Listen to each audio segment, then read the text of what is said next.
Alors, on va changer de style, puisque on va utiliser maintenant les styles de page et non plus les styles de paragraphe.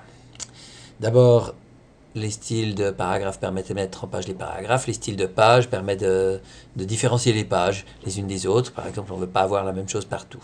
On va commencer par les en-têtes et les pieds de page. Et puis ensuite, on va différencier les formes de page et ce genre de choses. Et insérer les sauts de page. Alors, j'ai repris le même document que vous avez là. Avec, bon, je l'ai un peu dézoomé pour qu'on puisse voir un petit peu les différentes pages très facilement. Vous avez les styles qui sont là. Ici, on est toujours sur style de paragraphe, style de caractère, style de cadre. Et ici, style de page. On clique.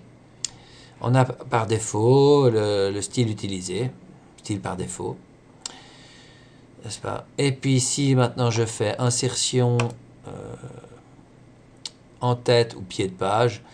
C'est chaque fois sur le style par défaut qu'on va l'utiliser. Voilà.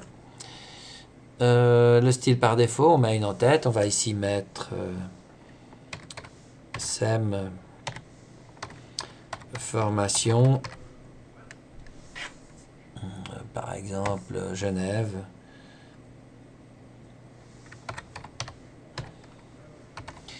Je vais peut-être enlever ça de là, puis voilà, mettre ça tout à droite, puis SEM formation, on va quand même mettre ça un petit peu plus gras, un petit peu plus gros, vu l'importance de du SEM formation, qui est une institution reconnue mondialement. Alors, ce SEM formation, vous l'avez en tête à toutes les pages. Ah, on voudrait peut-être pas, mais bon. Alors en fait, on voudrait que la première page soit avec uniquement le titre et la table des matières. Puis on va mettre cette première page en paysage. Alors on peut essayer. On clique paysage ici. Il faut peut-être cliquer sur la page d'abord. Voilà, paysage ici. Malheureusement, d'abord le texte est trop... La table des matières est trop courte. Il y a un petit peu de texte qui se met sur la page là. Et puis enfin, toutes les autres sont en paysage. Ce que je ne veux pas. Je vais donc insérer un saut de page ici. Je fais insertion... Enfin, j'ai deux possibilités, hein, mais le plus simple, c'est de faire insertion, saut de page, saut manuel, saut de page ici. Et puis, je décide que je passe d'un style qui est au départ à paysage à tout simplement, par exemple, le style par défaut. Et puis, je peux même, faisons-le tout de suite, modifier le numéro de page. Il n'y avait pas de numéro de page sur la première, là, sur la page de titre. Puis ensuite, les autres en auront, par exemple. Mais je ne veux pas commencer à 2. Voilà. Alors, j'ai donc ici ma première page. On voit bien là, le sens de la page. Ici, la page est verticale. Et puis, on voit un petit trait bleu, là. Ce petit trait bleu nous permet d'éditer encore le saut de page ou de le supprimer. Si j'édite, je constate que j'ai insérer un saut de type page avec un style de page, style par défaut, numérotation 1. Cette numérotation 1 fait que normalement, si je mets par exemple ici un pied de page, allons-y, insertion, pied de page pour style par défaut. Là, je vais écrire au centre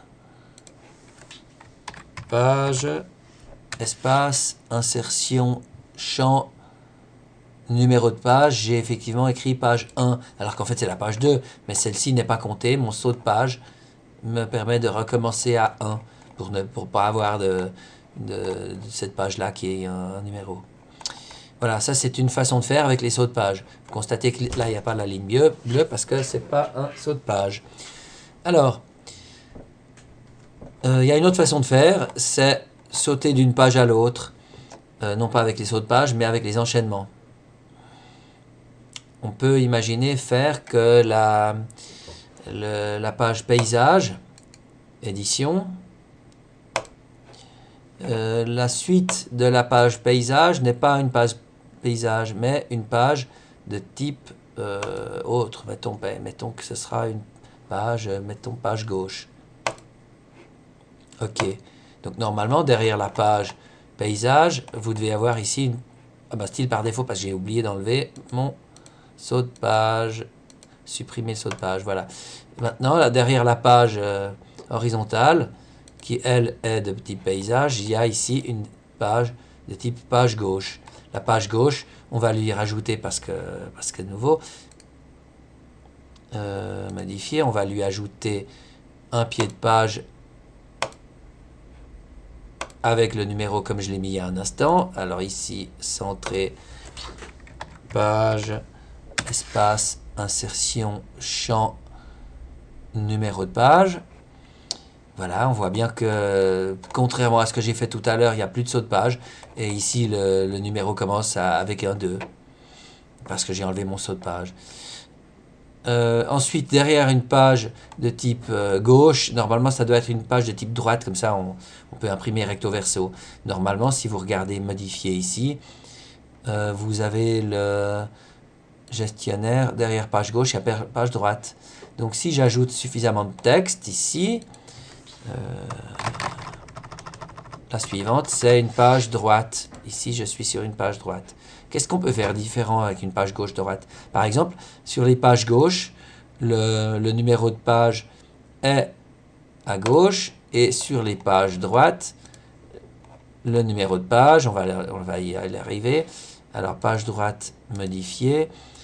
Pied de page, activer le pied, OK. Et puis, sur les pages là, on va essayer d'écrire page... insertion, champ, numéro de page, mais je vais mettre tout ça à droite. Donc là, le numéro de page est à droite, là, le numéro de page est à gauche. Mais l'enchaînement continue, n'est-ce pas? 3 ici, 2 là. Donc je crois que je vous ai un peu expliqué toutes les ficelles. J'ai commencé par les sauts de page que j'ai plus utilisés. Ensuite, j'ai utilisé les enchaînements pour passer de page gauche à page droite, à page paysage. Voilà, merci bien.